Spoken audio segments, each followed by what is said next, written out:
Stay, stay tied. Man, what are you guys eating? And then, That looks good in the middle. and then we'll. It's like a. Did you actually Oh, yeah. Well, yeah, I reuse my Chinese. And then we start at 5. Because we've got all of upstairs as well, but that's still being painted and fixed up. One of them might be out.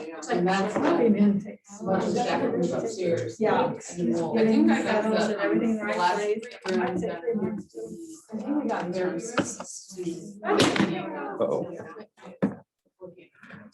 A lot of storage. Where they are. So is where we have an office here? He does not, his is in the bar. Okay, great, and I'll be in touch by email. Okay. Find the time, but we're getting closer. Thanks so much. An office here. Asha said she was gonna Maybe jam you on can are out. send a copy or something like that. There's someone who And then our review. You probably haven't met yet, but because we have. Yeah, I'll send them our here. whole We can box print of them. Put them on- yeah, here. Library's pretty efficient. So those are all the advocates and licensees and all over the. She seemed to be very familiar. And then that's important. I just will. I don't know if you can make plans And then I with will the tell idea. you about my family. And it is, oh, good, good. We have- So are you primarily serving the foster families that you recruit and train, or? I've heard Mhm. some things I know about that. Yes, unless they're, At the library? yeah. Well, it's been advertised. They take a training with us, What's and your then name? they'll- Chris if Bouchard. they're Where's the a advertising? referral to us. I'm Mary Clark. We take referrals, so if the family needs for something more access. Yeah. She's got, so like, both companionship providers and biological. For those of you that are online, can you hear us okay? So if you have a referral. Yes. Great. Don't open others.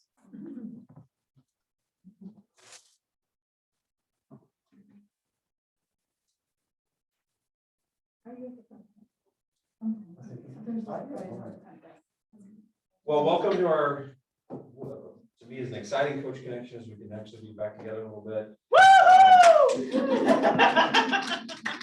And even the technology has worked out, so I think we can hear each other and see each other for the most part. So if you're online, there's probably about 8 of us that are off screen right now, but we're excited to have you all with us today.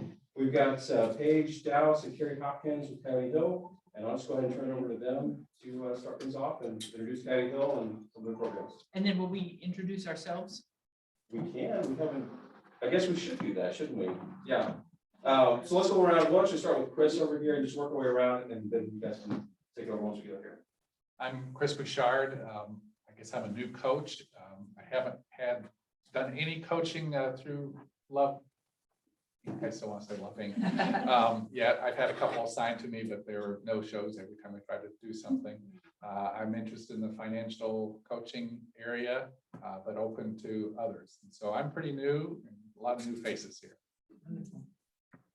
Well, Conrad Hake, side-by-side coaching coordinator. Kelly Van Doren, extra mile coordinator. I'm Heather Kramer. I'm everybody's assistant. And amazing. I'm Bethany Lutz and I'm a service coordinator. I'm Megan Larson. I'm the clearinghouse coordinator. I'm Kelly Heathcote and I assist Conrad and Kelly with setting up appointments and entering reports for side-by-side and extra mile. I'm Debbie Karwowski, and I'm a Love Columbia volunteer, and I've been a Coyote Hill volunteer in the past too. I'm Mary Clark and I'm also volunteer coaching and payday loans. Relief. We have a few online as well. Linda, you want to start us off? Yep, I'm Linda Carl and I'm an extra mile coach. Brenda, Brenda Fouts, I'm an extra mile coach. Tasha,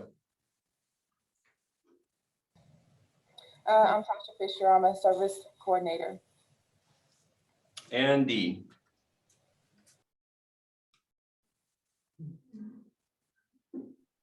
Hi, I'm Dee, the information specialist, just trying to learn all I can.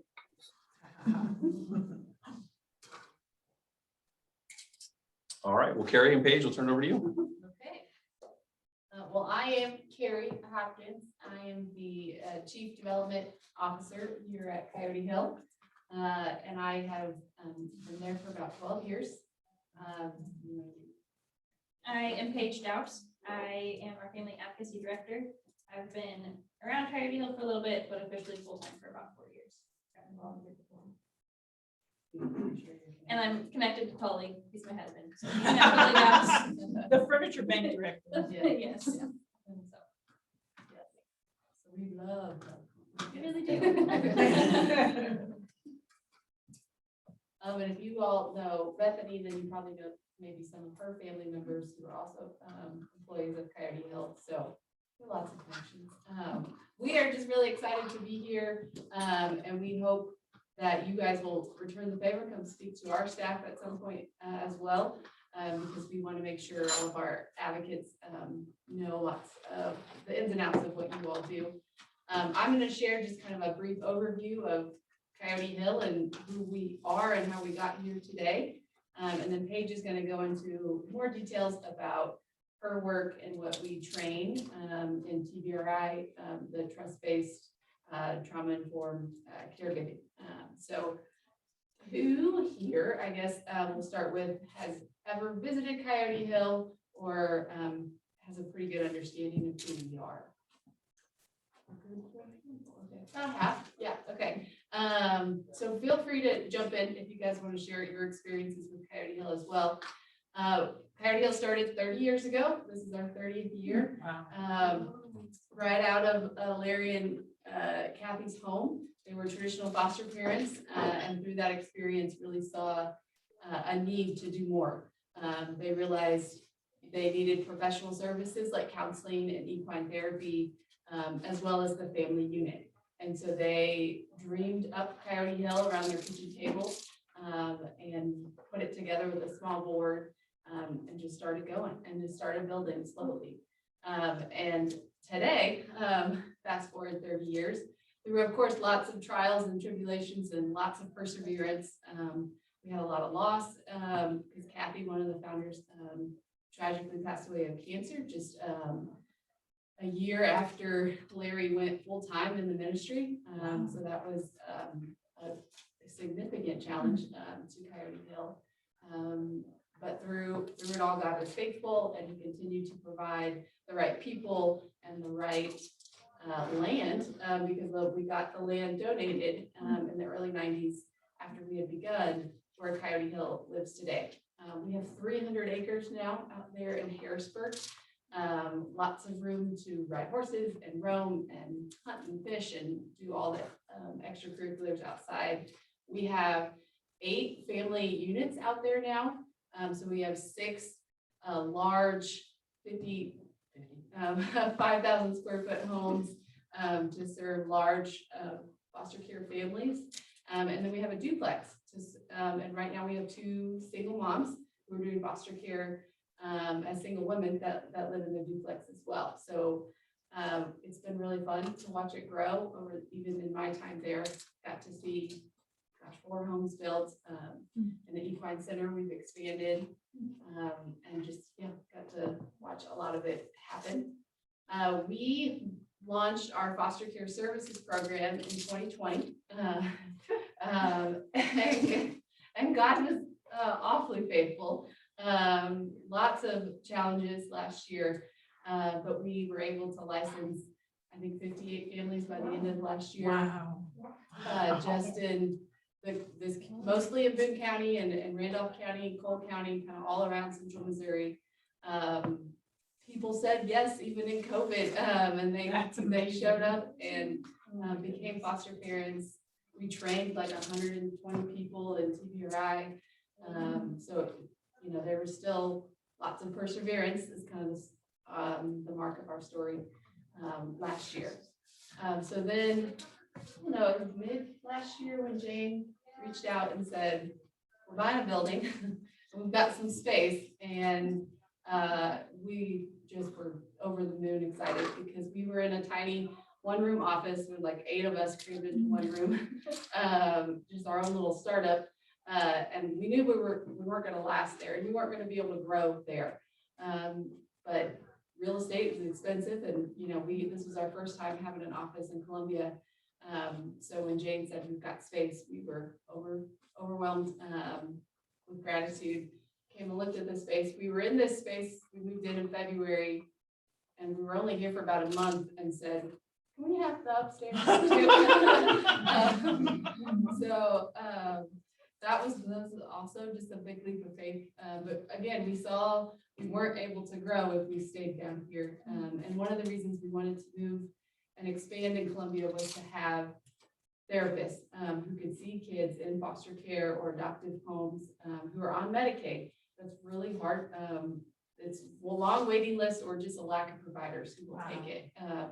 So we have therapists who are going to work out of this office as well as at Harrisburg, focusing on kids in care and their family units surrounding foster care. Is that any kids in care or just within your Absolutely, families? yeah. Okay, great. Yeah, we will take all the referrals you can get. We can give you a card today of one therapist, and we'll get the other one. Yeah, because they'll be contracted. We kind of have an MOU with them, so they're their own business, and they use our space basically. So any kids in care, any biological children who have siblings in care, that kind of thing, we want to help. And then also, so out at the Hill, we have been, many of you who have visited know us as a children's home, and we're kind of going through reworking that into what we call a foster care community. All across the country, child welfare has changed forever with the Family First Act that passed in 2018. And so every children's home, every residential care agency is changing because the mission of that act was to keep kids in families. And so that changed licenses, that changed everything, really. And so we started looking around at other places like us who had converted into this foster care services model and thought that's where we're headed because we knew things were changing and the way the state was working things all changed. So we talked to places in Oklahoma and in Kansas and in Arkansas and Mississippi as well, like they're all over the place, have started this conversion into foster care communities, which is essentially, we could set it up in Columbia as well. If anyone has a cul-de-sac, they want to donate, we'll take it. And you just create homes that Coyote Hill owns and manages for them. And you allow foster parents to come and live who want to do large scale foster care and help sibling groups, but just don't have a large home.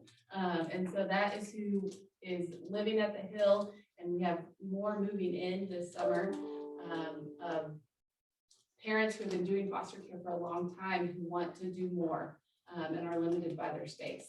And so they will live at Coyote Hill, but they will work out wherever they currently work now. And so they will still have that same community building that we have out there, the same access to all of our recreation and equine therapy that we have. But they just also have a lot more freedom to run their own home, how they'd like to run it. And so we've already started that transition, and it's just been really positive.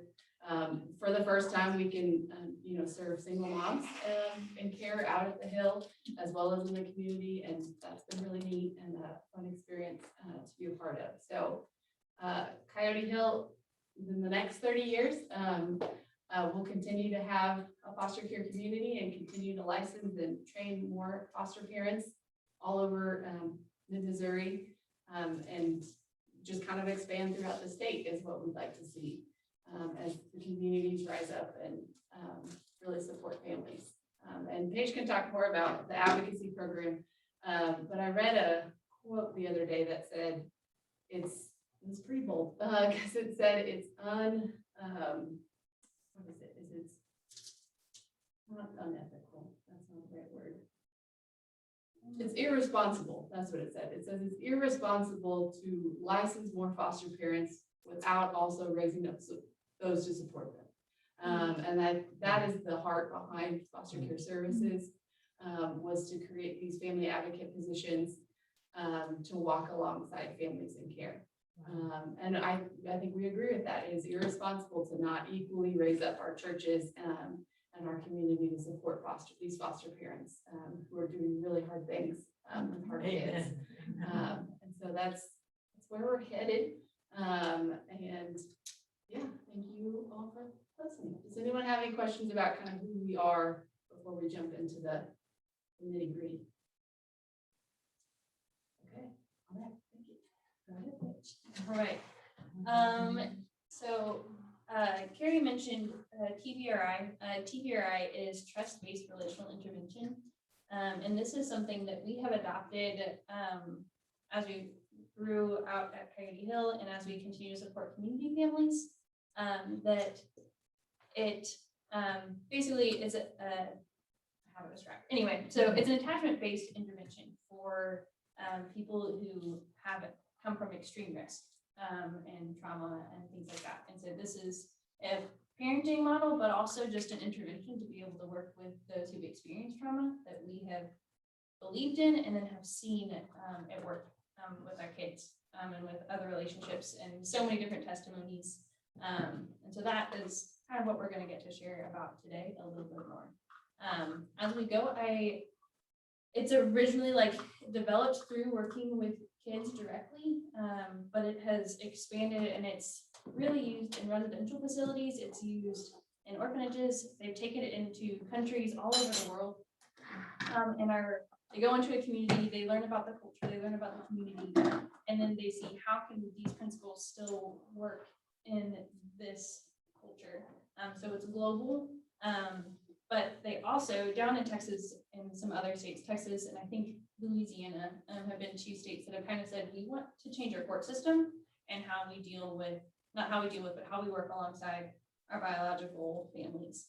And so there's a really neat documentary about a specific court system that the judge said, we're going to TBRI not only our kids, but also the parents that we're working with.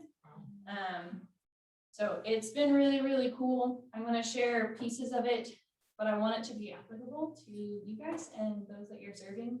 So please ask questions. Please give examples. I want to learn from you and I want to be helpful with what we're sharing. So what's the documentary? The documentary is All Rise for Children.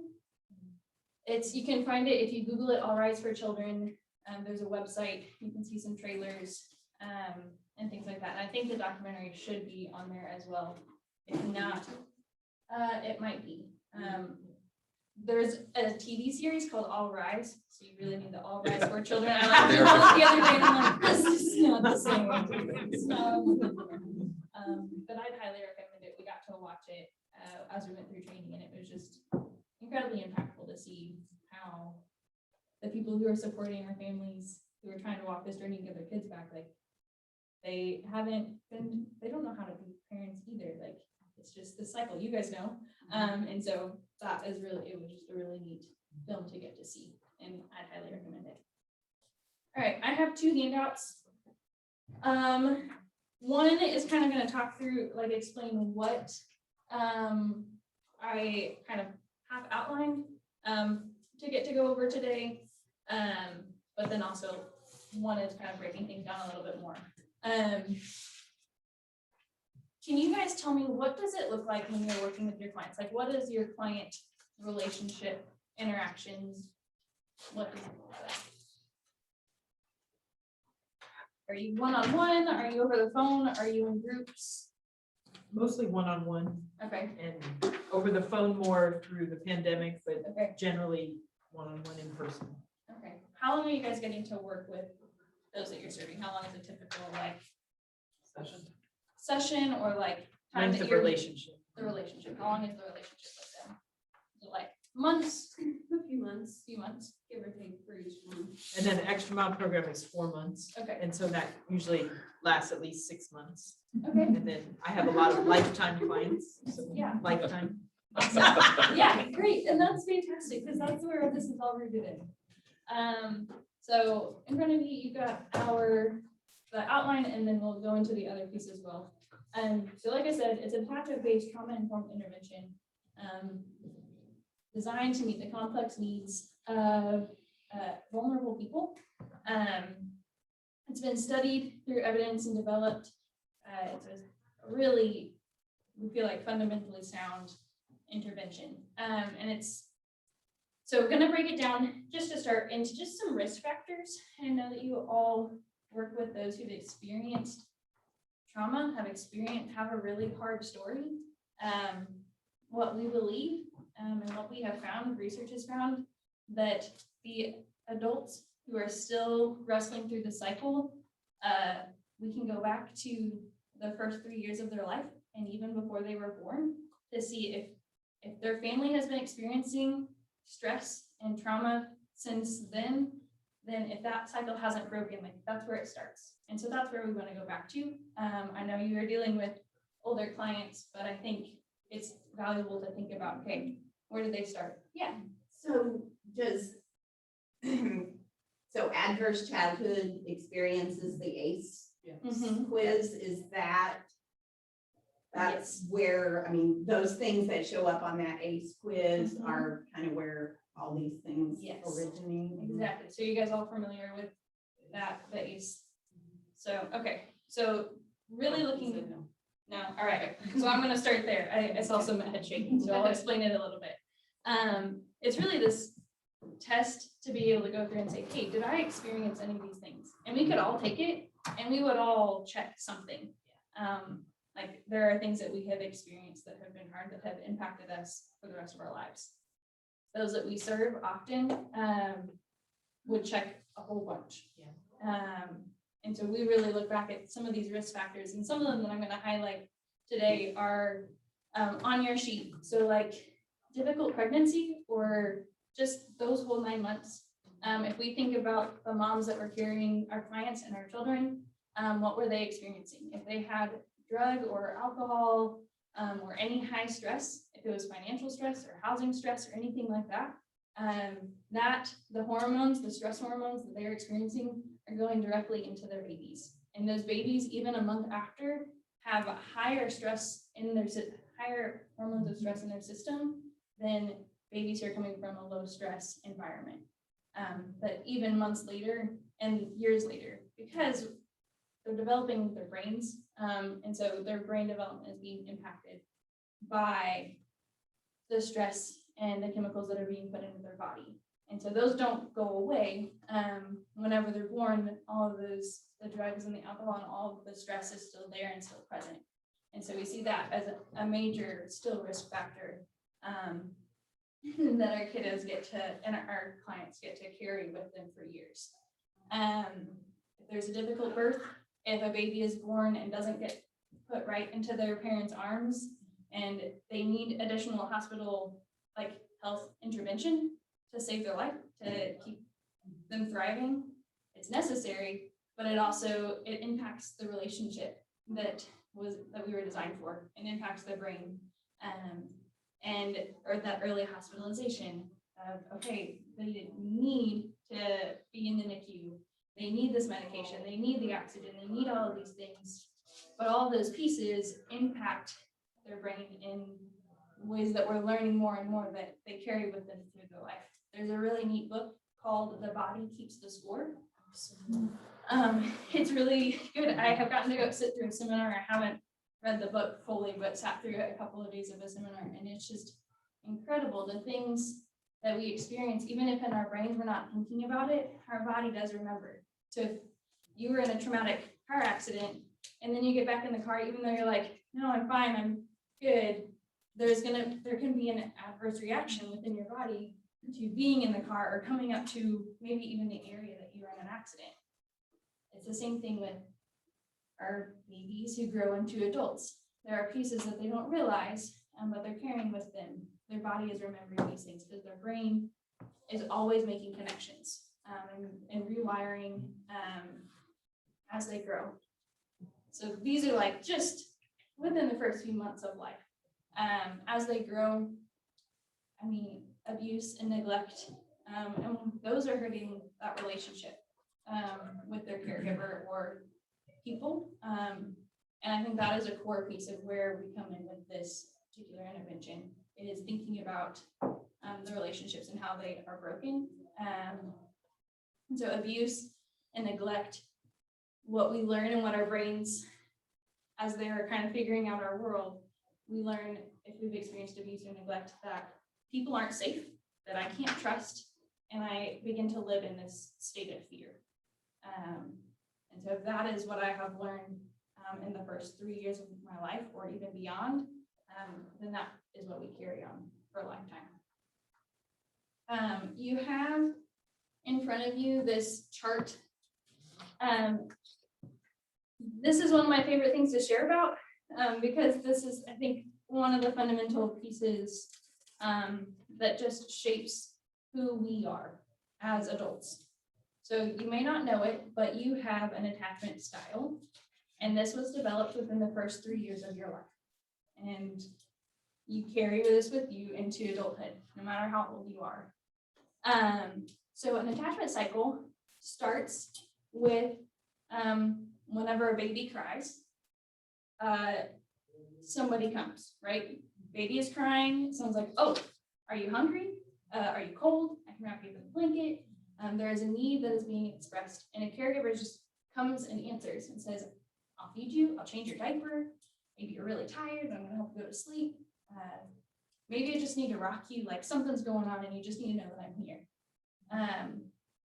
So what's happening in our brains is that our brains are saying, I'm in danger, I'm not safe, or I alert, something's wrong, but I don't have words, because if I'm an infant, all I have is my cry to be able to say, I need help. But what we do is whenever a caregiver comes, then we go into this calm state.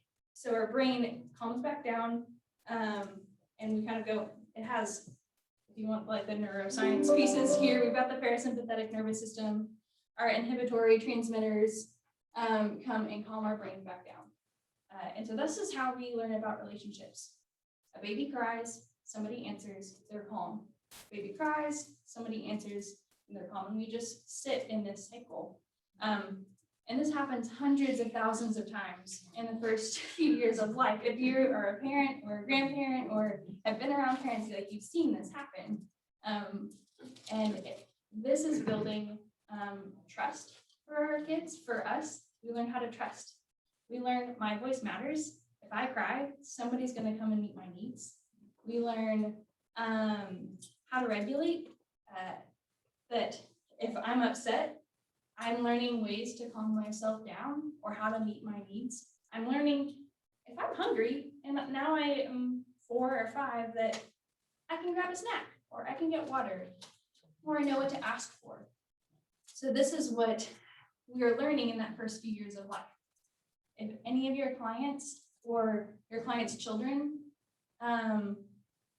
this is kind of what we see. If somebody cried and nobody answered, this is what we see often, is that they cry and no one's coming. And so instead of going into a state of calm, they stay in this constant state of stress. And so instead of coming back down and saying, okay, I'm okay again, our brains stay in high alert, we stay in fear, we stay in stress, and this chronic cycle of stress instead of a cycle of trust and safety. So this is what we start seeing with our kids and adults as they grow as well. So there's kind of 2 different things that we start seeing. One, no one's coming, or someone comes, but it's inconsistent. Like I'm here sometimes, but not all the time. And so what we learn as children is I'm going to do whatever I can to keep this person close and get my needs met. This crying turns into behaviors. If I cry and sometimes you come, I'm not going to stop crying once you're here, because I know that you're here and you're attending to me this time and I don't know if you're going to stay. So that's kind of the inconsistent. Or maybe my crying isn't enough as I get older, and so I need to do more to keep you here. So we might see those bigger behaviors. And this is in kids, but also if you can think of clients, anybody who there's maybe always drama or always something going on, because if you're paying attention to me right now, I know that I'm safe and I've got you and I don't want you to leave. And so I kind of stay in that. Something's always going on. Because I want to stay in connection and in relationship, and this is the only way that I know how. So this is kind of what we see, and it really develops whenever they're younger.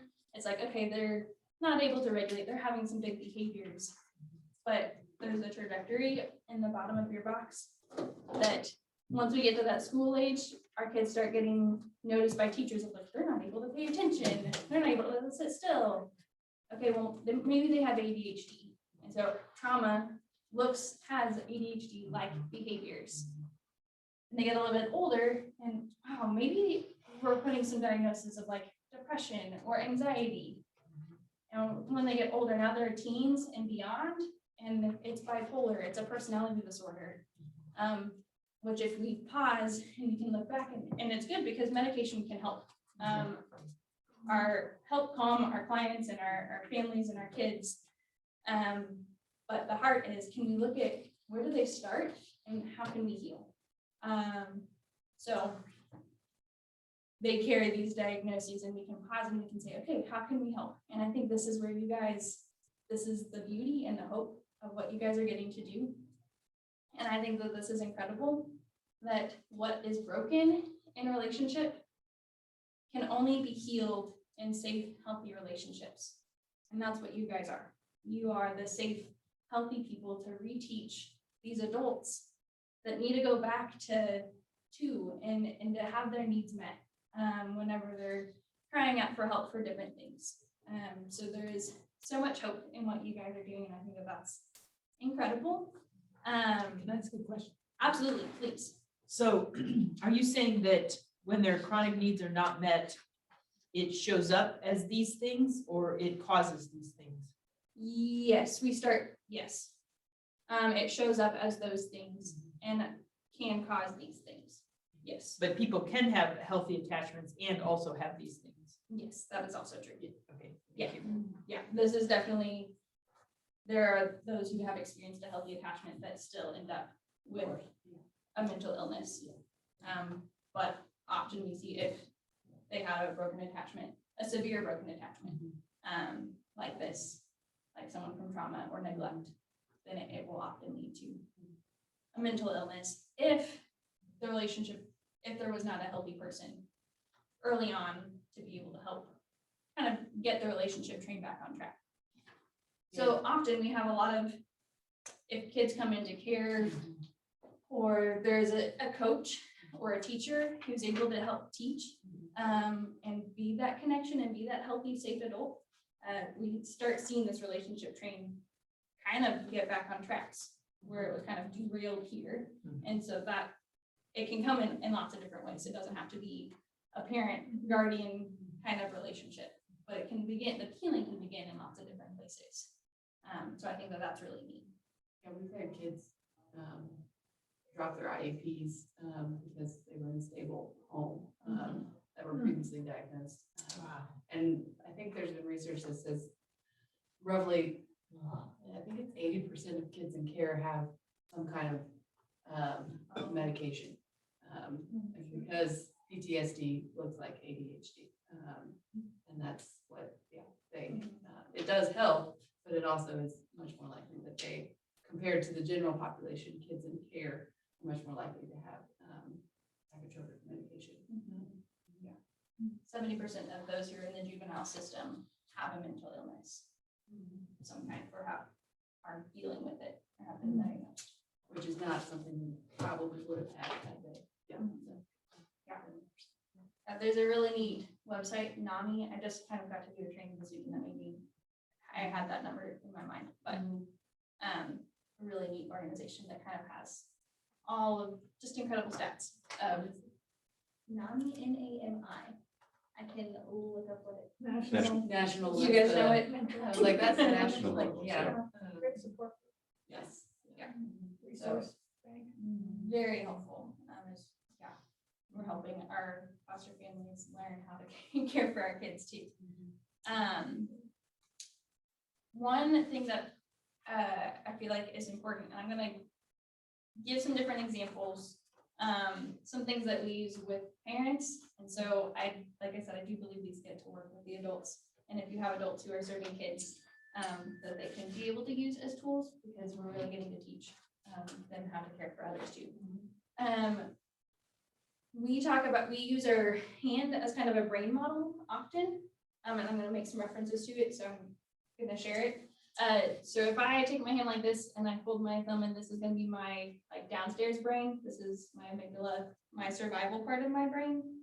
And then if I fold my hand over, this is when I say like, this is my prefrontal cortex. This is where I can make logical decisions. I can reason, I can talk with people. And so this is what we often, whenever we interact with people, we think that this is where they are.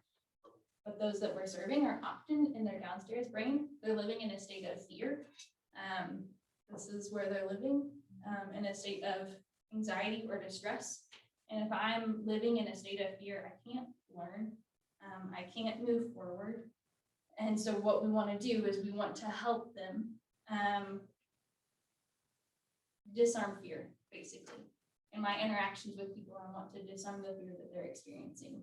So how do I do that? Some different things that, just practical examples I have written down is we want to empower those that we're serving. So ways that we empower are going to sound really simple, but we're going to meet their needs. Can I have water readily available? Because if I'm in my downstairs brain, I probably need to be hydrated and I don't realize that I need water. Those that we're serving often, their insulin transmitters in their brain have actually been altered because of their experiences and the trauma that they've gone through. And so we have those like highs and lows when I'm like, I haven't eaten very long and I'm feeling a little hangry, right? But those that we're serving have like deep valleys and peaks because their brains, the chemicals in their brain have actually been altered by what they've experienced. So water and just snacks of like, hey, I can tell that you're getting a little upset. Can I get you some water? I got a granola bar. Can I get you something? Seems so simple, probably seems counterintuitive. Sometimes I'm like, let's stay on task. Like, come on, we can do this. But really, it can help be able to say yes, because that's what we're doing. Is if our kids didn't get a yes, then we got to go back and we got to say yes to them. It gives us an opportunity to connect, to build a healthy, safe relationship for them, and to meet their needs, and to start disarming that fear. Hey, can I just get you something to drink? And then we can get back on task and we can keep going. But if someone's starting to feel anxious or something like that, it can be a really good tool just to meet their physical needs. I have written down, I meant to grab it, but we have what we call engine plates. Whenever our kids are young, we get to teach them regulation, right? And so when we think about regulation, we think of our bodies and how we're feeling, like energy-wise, but we also think about like emotions, how I'm dealing with my emotions, how I express them, what's appropriate and what's not appropriate. If I've never been taught how to have some sort of body regulation to be able to sit and listen or do an activity, and I'm just like all over the place, then no matter how old I am, if I've never been taught that, then I still don't know how to do it. So what we use is we have an engine plate, and it's literally just like a paper plate, and we draw a half circle, and part of it is blue, part of it is green, and part of it is red. And when I think about like body regulation, if I think in the blue, I feel really tired. Like I'm feeling really sleepy, I'm feeling really down and kind of sluggish. If I'm in the red, I'm thinking I have lots of energy. Like I could go run a marathon, like I can keep going. Or you have the green, which is like, I feel good. Like I'm fed, my needs are met, I got my coffee, I'm ready to learn. There's a place for all of those, but those also can be really dangerous places for kids. Like if they're at school and they're ready to fall asleep on their desk or something like that, or they're not able to do anything, they don't have any motivation, then I want them to be in the green. If they're angry or they're not able to sit still and we really need to we need to focus on this and they're more in the red, then I want to also help them be in the green. But there's also times like if you are going to go run a marathon, you probably need to be in the red. If you're going to go to sleep and it's bedtime, we also probably want to be in the blue. We can do this with emotions as well. Anger is more or like those really big, hard feelings that we might experience that are still like appropriate feelings. We might see those more in the red. Blue might be sadness. Green might feel like I feel good. I feel good about myself, feel good about the relationships around me. I believe that this is a good tool for those that adults and kids. It just gives language. So do you have the plate, you have a paper plate and it's It's colored, in Amy's office. and then you give it to the kid and say, Yeah, what you do you can give think? it to the child to be able to use. Or the adult. Or the adult. You can even like build, if you just have something in your office, like a chart of any kind, it can be the engine style or like a thermometer, or even just like, once they know about it, you can use the language. Because if I said, hey, how's your engine doing? You're able to tell me like, are you in the red? Are you in the green? Are you in the blue? Like, where are you at? Yeah, language helps so much, being able to identify something. Yeah, Yeah. without having to say, I feel Yeah. depressed. You know, like, Yeah. because they don't know the emotions, Yeah. the words. Plus you're Hold teaching hold it up once self-assessment. again. Yeah, it Teaching them is. to self-assess, which is. Exactly. That's true, huge. And I use this with my husband often. We have both experienced. Now, who's your TRS. husband? I use totally I use this a lot.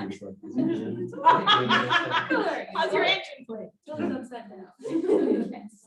But there's sometimes that it's like, I can just say, hey, I'm feeling really in the blue this evening. Like, that's just kind of where I'm at. And so that can determine the rest of our evening together. Of like, we're not gonna go run around and take a long walk or something like that. And so it's just really beneficial language for all of us. And it gives you like, if I told you I'm in the green right now, you know where I'm at. If I told you I'm in the red, you're like, maybe we need to do something to help you calm down. You need a snack, Paige, or something. Yeah. But it just, like you guys said, it gives them a way to identify it. And walk, does exercise help if you're in the red? Yeah, definitely. If I'm in the red and I'm like going too much, then it just kind of, everybody's needs are different. And that's the other piece is you have to know what's gonna help with the green, like what is gonna help me get to the green if I'm in the red.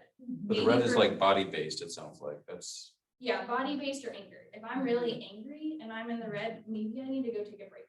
Like maybe I just need to go take a lap around something and then come back.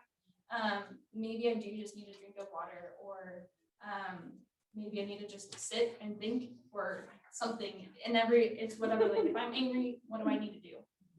If I'm really like dysregulated, sometimes we have lots of different like motor things that you can do. Like one thing we talk about is like a chair push up.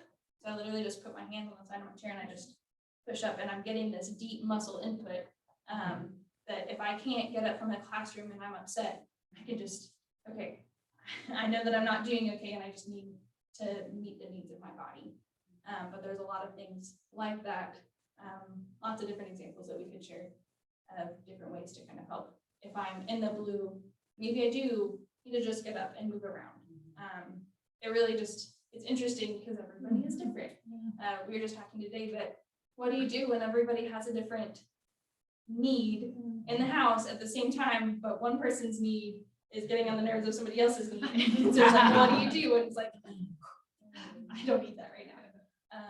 So it's just trying to find what works for your clients, what works for their kids, what works for you. Because we all kind of have this place. What about fidgets? What is that? Yeah, fidgets give an outlet. Sometimes if a stressful conversation is gonna happen, so like the stress balls, we have a bucket full of different fidget items. So we have like slinkies, those fidget spinners, all of those things like are real helpful for adults and for kids. There's things that like click, lots long stretchy thing, yes. So there's just so many ways, because if a kid has like need, or an adult needs an outlet, we provide them at trainings and they're always used. Just because like I need something in my hands. We sometimes do it without realizing it, like we're clicking a pen, or like I'm twisting my foot into my chair, or you are messing with your fingers. Like there's things that we do already that are kind of those outlets. So being able to provide those things is helpful.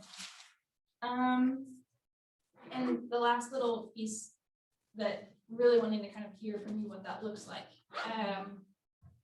We talk about choices, so giving voice. So we're going to meet the needs of our clients and each other in relationships. So meeting the basic needs, being able to say, yes, I see you. Yes, I can help you. We're repairing that attachment cycle. And then also we want to give voice. So what we learn as a child is my voice, either it matters because you helped me, or it doesn't matter because no one was there for me.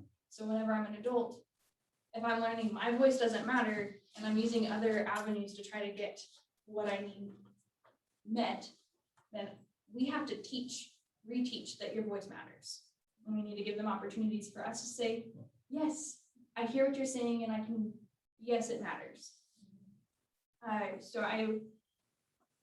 Things that we have that we talk about are choices and compromises. So I'm sure that all of you have different tasks or things that your clients have to do. And maybe there's a certain order that they need to go in, or maybe it's unspecific, like, hey, you can do this task or this task. Which one do you want to do first? You guys are like, we need it to be done. But they get a little bit of power in being able to choose, and just things like that. You guys know your world better, but choices have power for them to say, I get to pick. My voice is going to matter in this, and for you guys, you have the things that need to happen are still going to happen, and we're going to keep moving forward, or we're going to keep moving through the process and keep getting the support that they need. So choices are powerful. Sometimes we get two choices and they're like, I don't like either of those things. Like, I don't want to do that. This is a harder one for me to be quick on my feet.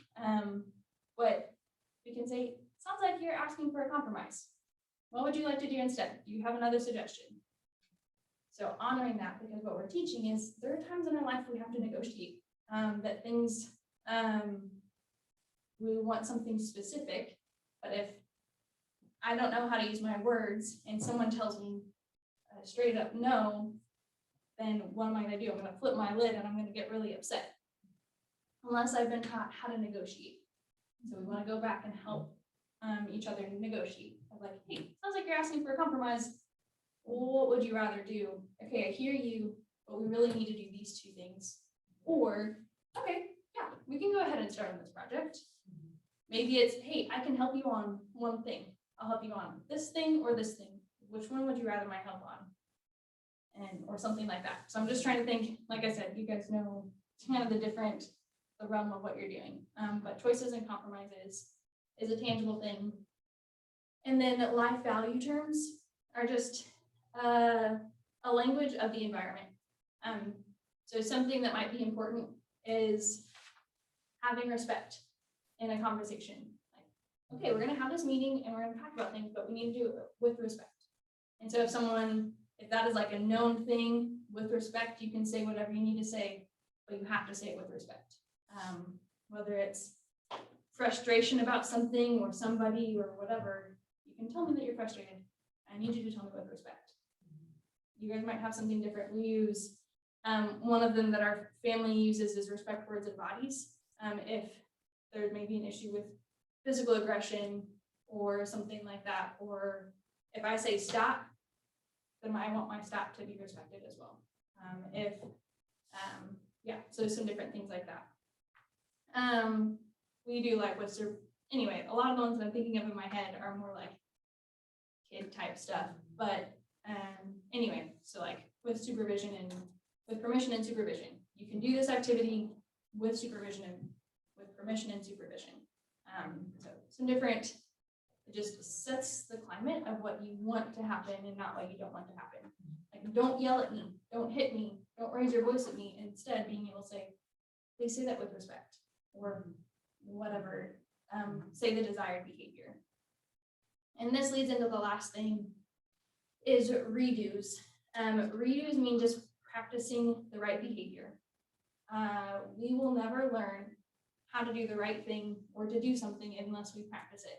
We can all think of examples that if I don't ever try, I will never learn how to do it. If I never learn how to build something for my house, I will never learn how to build it unless I practice. And so it's the same thing with behavior. So if there's a specific behavior or activity or action or voice or any of those things, we have to give opportunity to do it and to do it the right way. So if someone's working with me and they start going off and saying something out of frustration and are really disrespectful, and say, whoa, whoa, whoa.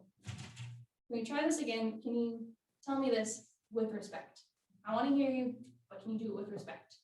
So then they got to go back and they got to try to say it respectfully. Maybe they need to give them words that this is how you can tell me that you're frustrated with respect.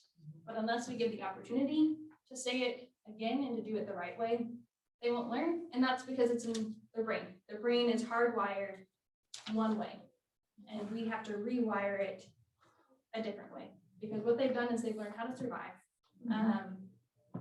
Those that you're working with have incredible survival skills. It's incredible. But survival skills often hurt other people and hurt relationships. And so what we want to do is we want to build trust. And as we're building trust, we're disarming fear. And as we're disarming fear, we're ultimately leading to healing for the adults that we're serving and the kids in their home. And breaking the cycle, which is our hope for everybody. So that is what I have. Do you guys have any questions or want to talk through specific examples or anything like that? So I talk to a lot of people on the phone, and a lot of them can be angry. So what are practical things to do to de-escalate their anger when it's on the phone and you can't do something physical? Yeah, definitely. I would validate, and these are things, I'm probably going to say things that you probably already do. Lots of validation of like, hey, I hear you, I hear that it sounds like you're really frustrated about this. Saying the behavior. Yes. Say that a lot, yeah. What do you? What does When that you mean? say, when you seem angry. Yes, being able to help give them words. So naming and validating, it sounds like you're really frustrated. I'm sorry. And being able, and sometimes the answer is no, I think, probably, of like, I'm sorry, we can't help. And I think that's really hard because some of this just needs a little bit more time to be able to enter in. I think being able to treat them with as much respect as we can in our first contact. Validating them, I hear you. Here are some choices that, hey, you can call this person or this person and they would be able to help. Or giving like concrete things to expect or things to look forward to if their process is going to move forward. Because I think one of the things that's hard is everything is out of our control, especially those that we're serving. And so if we can find ways to give them a little power or give them a little control.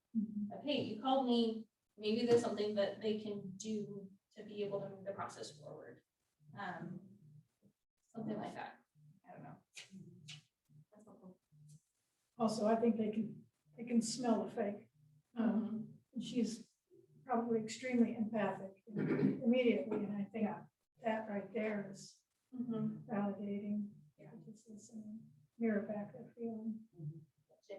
Not easy when they're screaming and you can't hear yourself. Yeah, I know, it takes time, and sometimes they're not on the phone that long. Right.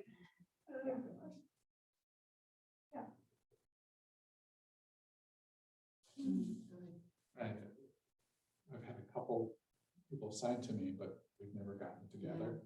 And so some of these techniques you're using, texting is a big thing now. How do you show empathy in texting? How do you acknowledge or pick up a vibe through that? So hard. Or even on the phone, it's you have a little more signals that give you a clue, but acknowledging that and maybe helping them feel more comfortable to trust and say, okay, I'm going to show up next time. Right. So any suggestions there? Yeah, I have been working with a mom for several years now, and she only communicates to me via text at this point. But we've been able to maintain our relationship for a long time, and sometimes I get to see her in person. But I think whenever I sense that she's like putting up her guard, like if I'm asking for the other day, I just needed to confirm the spelling of her last name because it's different than different pieces. So anyway, I was confirming like a little detail, and she's like, why do you want to know? I immediately know, like, she's right here. And I'm like, I could tell her, like, I was sending her a Mother's Day card. Like, I'm gonna send you some mail. but I'm just trying, whatever I want to do, I want to sense, okay, you're putting up a guard. And so how can I say, one, share information that they might feel like they're defensive against, being able to say, hey, no pressure, trying to relieve that pressure of like, if you don't do this, then something's not going to happen. But yeah, being able to sense they're putting up a guard, I want to disarm that. So how can I be more forthcoming about like whatever it is, even though it's like, okay, this is going to take forever to send this message or something like that. But if they need to hear it because they're afraid of something, or relieving pressure, or something else, or finding a way to say, okay, we can say yes to something somehow, if that makes sense. Of just trying, it's a dance with them, and it's very much harder whenever it's via text message. I find it helpful to offer choice too in those kind of situations over text where it's would you like to reschedule? Here are a couple of times I have, just empowering them to make the choice of how that relationship is going to continue or when you might be available to get together again. And I don't know how you're approaching that, and that may be something you're already doing, but that seems like it gets a better response overall than just saying, well, hey, let's reschedule, I'm available next Saturday at 2 or something like that. Giving them some options. Right. These days, what time works? Right. Yeah. And reminders too, because people that have been through trauma tend to live in the moment. And so they're not thinking about tomorrow or next week's appointment. They're thinking about what they have to do to survive today. And so that can also be an important thing to keep in mind. They're not necessarily putting, even if it's in a calendar, they're not thinking about the calendar the same way that we might be. And are you, when you send a reminder, are you assuming they're coming and saying, see you tomorrow most of the time? Or are you saying, hey, don't forget? I'm just curious what. Most of the reminders just They're coming. That's Yeah. what I do. Yeah. Yeah, typically ask. Are Yeah. you still available or Yeah. are we Right. still getting together? Yeah. Right, exactly, yeah. I do that. Like, we still good for tomorrow at 8 a.m. Yeah, definitely. It is a little after 1, so I just want to let you guys, if anybody does need to head out, I want to respect your time, but we do appreciate you guys sharing this afternoon. Thank you so much for inviting us. Please come share what you do. We have had at least one Love Columbia referral. And then another who, just a quick story, she came in for her meeting, career coaching, I believe, and she saw her name on the door and said, hey, I live there.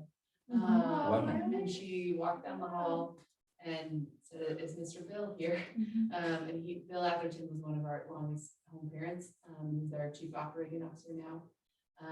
And they got to reconnect. They haven't seen each other for 17 years. Oh, wow. She lived with them for, I think, less than 6 months, but it made a tremendous impact on her life. And she's had a couple babies and is ready to get back in the working, back to work. So she's, was looking for Love Columbia help with that. So, we really are all pretty enmeshed together. Yeah. So when you say referrals, are you looking for adults that need that support?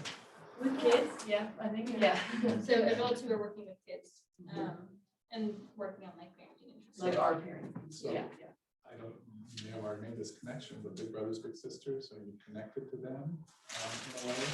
We, not directly, I know some kids in care definitely have Big Brothers and Big Sisters, and they've been great to And the work with. point there, and I've got years of connection to Big Brothers Big Sisters, and I felt for many years that the fact that you'd be far more effective if you work with parents. Absolutely. And so my point here is a parent may say, I want a big, and maybe that's a connection that Big Brothers contacts you and say, I've got somebody here that might, the adult that's looking for the big also needs support. Absolutely, they do. Yeah, I like that idea. I like that a lot. I have a big heart for those that you guys are serving. And Mary Fields is this. She is the director now. Okay, yeah, and often you can kind of get them in by saying, this is for your kid. And then that gets their foot in the door. We've seen that with our equine program or other activities.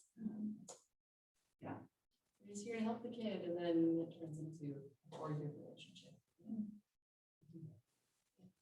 Do you guys have some sort of like a healing relationship, healing kind of group or something like that that you do with, or even maybe it's a mentor that the kind of the families that you're serving, like a parent, to be able to work through their history or anything like that? Curriculum that you- No, we started exploring like an emotionally healthy relationships kind of an approach back in March of 2020. Yeah. And so that got put on hold once we hit a housing and employment crisis. So Right. that is something we want to explore further. And I'd love to talk with you guys about developing something like that though. Yeah, because Paige has done some training last year in making sense of your work. It's a curriculum. It's a curriculum really to work through healing from some from our past, to be able to sit, we have to be able to recognize it. Sometimes we don't have that healthy adult relationship or whatever to teach us, but it's really working through lies that we have begun to believe, and even some areas that really talks about like traps, relationship traps that maybe we have gotten into, and being able to identify those things. And once we're able to identify all these pieces, just the breakthroughs that can happen to be able to get out of them. Sounds like something that could be incorporated into life coaching. Yeah, it would be great. And it's done really well in like groups 6 or less. And so if you have like a group of parents, would love to be able to talk about like, what could that look like? That we could set up a time to do that. Yeah.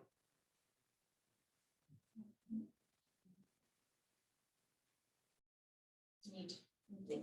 Reinvent the wheel, just send them Webster. I know. That's right. Yeah, it's true, because we did talk about having a counselor on staff, right?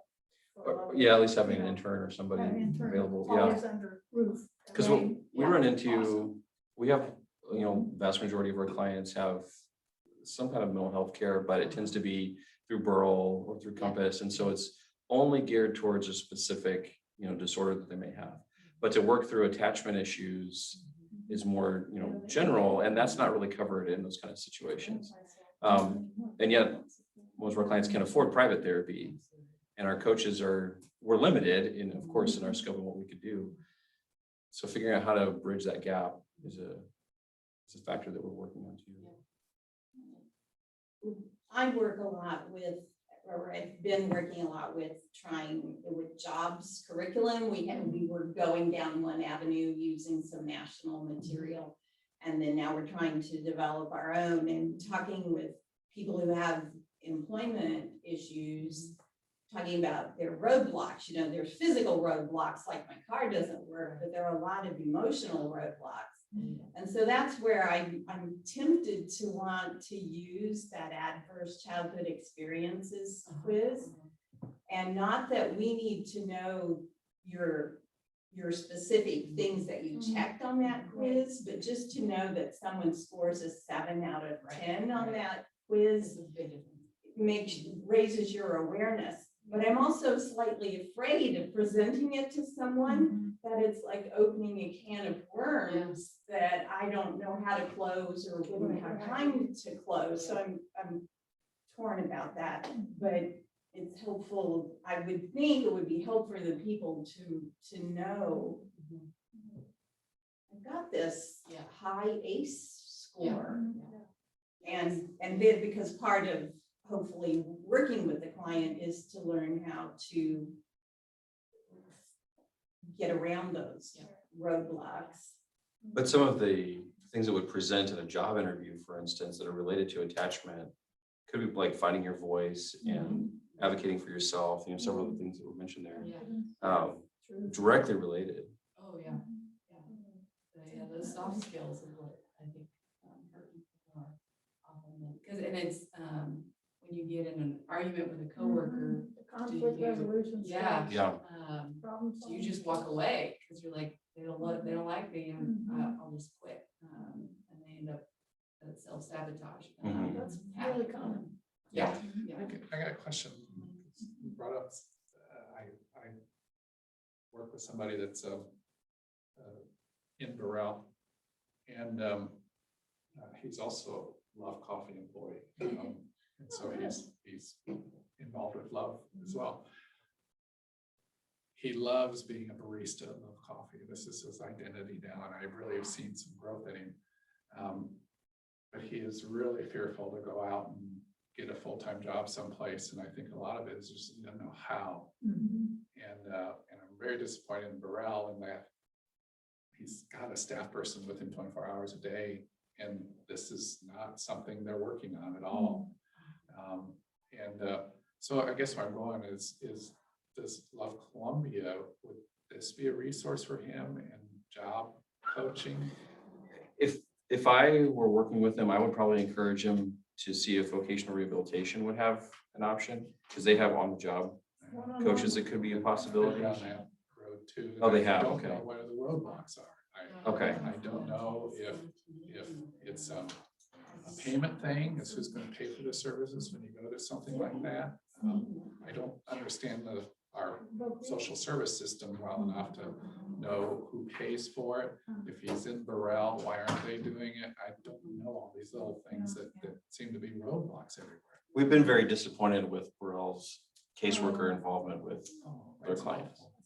awful. But as long as he has a disability that when being at Burrell would qualify him, he would be eligible for voc rehab. And then, Well, and some of this too, and this is another mindset you might hear, he's an adult. I mean, and he was in the foster care system. That's how I connected with him. I was a CASA volunteer. He was at 8 years old.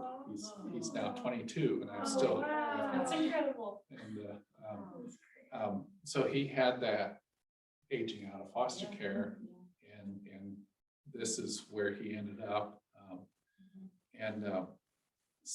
So the mindset now, he's an adult. And the term I keep hearing is he's his own person.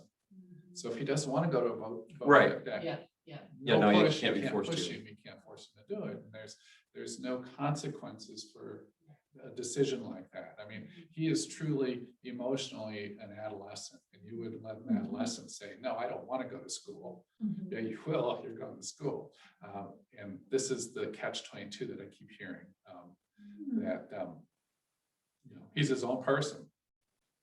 Well, he's a ward of the state. What is the state doing to help him develop his potential? And that's where I get very You could go with frustrated. them to the first appointment in voc rehab, because I've had clients have great counselors there. Yeah, good things about. And you can, because I'm working with someone actually just after this, that they're at least, I'm taking care of all the paperwork. They've communicated with us. I've got the release of information.